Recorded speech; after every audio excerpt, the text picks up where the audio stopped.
Olá, meu nome é Walter Maciel, estou aqui para falar um pouco sobre o nosso cenário de investimentos.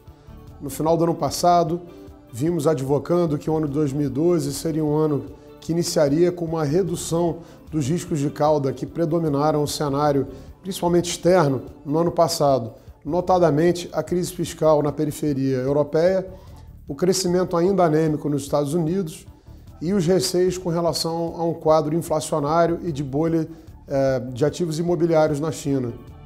À medida que esses riscos foram se reduzindo, os investidores têm nos perguntado muito sobre qual seria agora a direção para os mercados em 2012 e o que podemos esperar do cenário macro no resto do ano. Bom, ninguém melhor para falar do que isso sobre esses dilemas da economia do que o Luiz Carlos Mendonça de Barros, nosso estrategista e sócio fundador. Então convidamos ele agora para mostrar esse cenário para vocês. Muito obrigado. O ano 2012 começou sob o impacto ainda de um pessimismo muito grande em função não só da economia americana, mas principalmente em função da crise europeia. A crise na Europa piora, setembro, outubro, cria-se a expectativa de uma ruptura financeira. Países que até então sempre foram considerados seguros para o investidor, como a Itália, por exemplo, entram na linha de tiro. As agências de rating, que são sempre procíclicas, jogam mais lenha na fogueira, rebaixando notas AAA que existiam há muito tempo. E essa fogueira é alimentada finalmente pela imprensa, que tem sempre esse papel de procurar criar um cenário de grande crise, porque sabe que é nesse cenário que a sua importância cresce, os jornais vendem mais, todos os canais de mídia.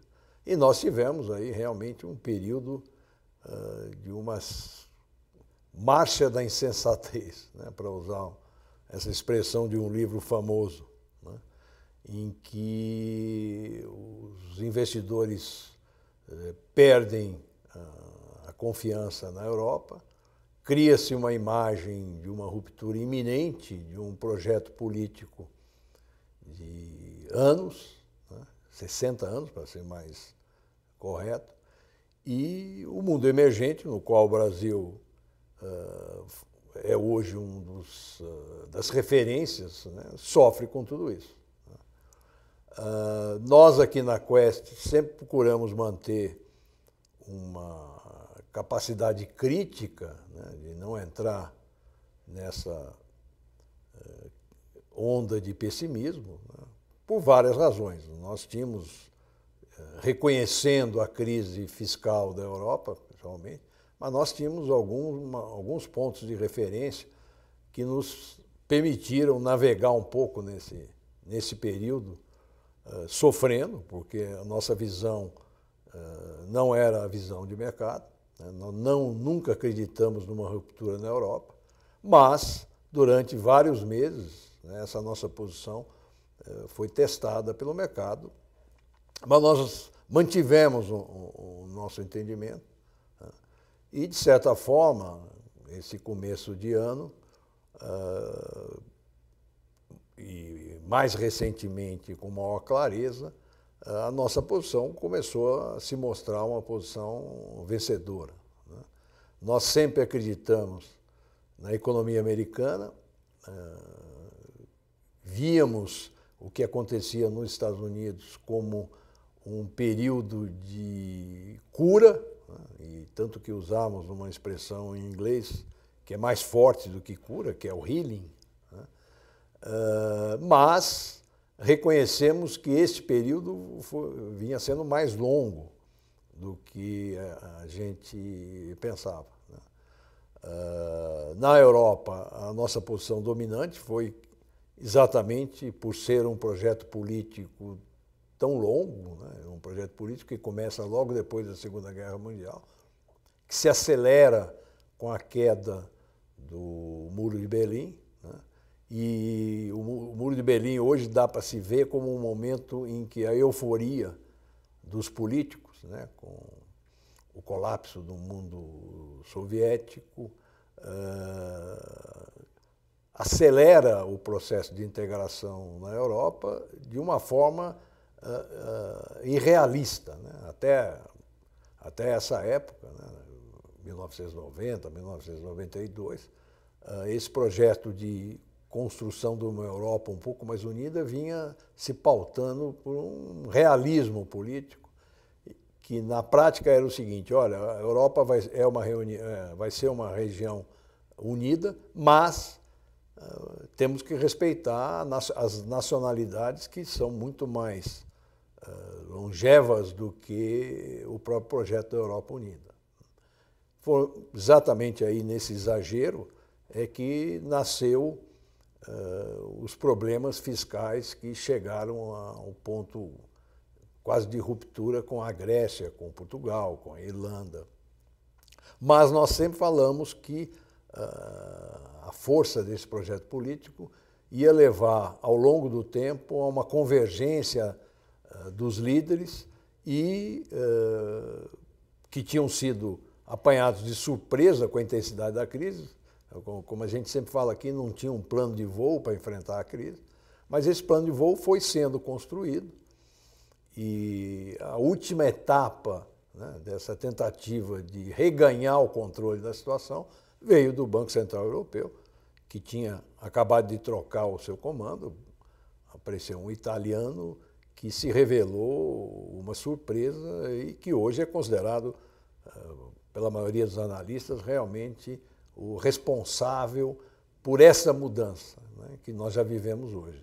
Os juros dos papéis soberanos da Itália, da França, se normalizaram e há hoje inverteu o jogo, né? O jogo que estava na mão daqueles que apostavam no caos, né, hoje passou a ser determinado por ações concretas e racionais dos governos. Isso mudou a situação, né? E talvez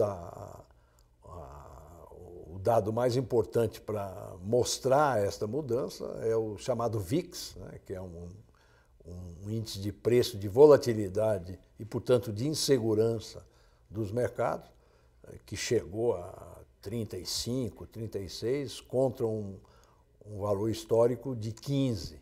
Né? E nós estamos hoje com 15. Então, se alguma coisa o VIX mostra hoje é que todos os mercados, passado esse pânico, essa histeria, estão hoje com uma visão mais realista dos problemas e das soluções do problema. Essa é a nossa posição e a gente acha que ao longo do ano vai se consolidar esse sentimento. E se isso for verdade, tem implicações muito importantes para os vários mercados. Por quê? Porque apesar de o VIX mostrar esse tipo de volta a uma certa racionalidade, uma certa lógica, as posições dos grandes investidores ainda refletem o quadro de medo, de pânico anterior, né? Em sentido isso, praticamente todos os grandes investidores saíram de qualquer tipo de ativo que tenha associado a ele um risco maior, correram para os títulos de curto prazo do governo americano, do governo alemão, da Holanda e de outros países. Eles preferiram trocar uma certa tranquilidade ou uma redução dos seus riscos por um juro baixíssimo. O juro médio hoje, calculado para os grandes investidores do mundo todo, é 0,5% ao ano. Essa é uma situação tranquila quando o pânico é o grande motivador das decisões de investimento, mas certamente, na medida que há uma volta de uma certa confiança com o futuro, essa é uma situação insustentável e, no nosso entendimento, nos próximos meses nós vamos ver uma grande movimentação nos mercados de ativo, com uma volta significativa de recursos para bolsas de valores, para títulos privados, para moedas que ainda têm um risco associado grande. E isso vai acontecer no Brasil também, né? O Brasil é uma economia que, neste período todo, avançou, né? Foi no meio dessa crise toda e ajudada pela crise que a economia brasileira passou a ser a sexta economia do mundo. O PIB brasileiro é hoje maior que o da Inglaterra, que não é uma coisa simples, é um dado importante. Mas também, nesse período, foi o país que mais sofreu em termos de fuga de investidores pela liquidez dos seus mercados. Nós acreditamos que agora, se esse cenário se consolida, como é a nossa opinião, o Brasil também vai se beneficiar de uma volta de capitais financeiros. E essa é um pouco a nossa posição, essa é a orientação que os gestores das várias carteiras da Quaest estão seguindo. E a gente espera, tem confiança de que agora nós sofreremos menos das agressões dos vários mercados, porque há uma convergência para aquilo que nós entendemos já há algum tempo deva ser o ano de 2012.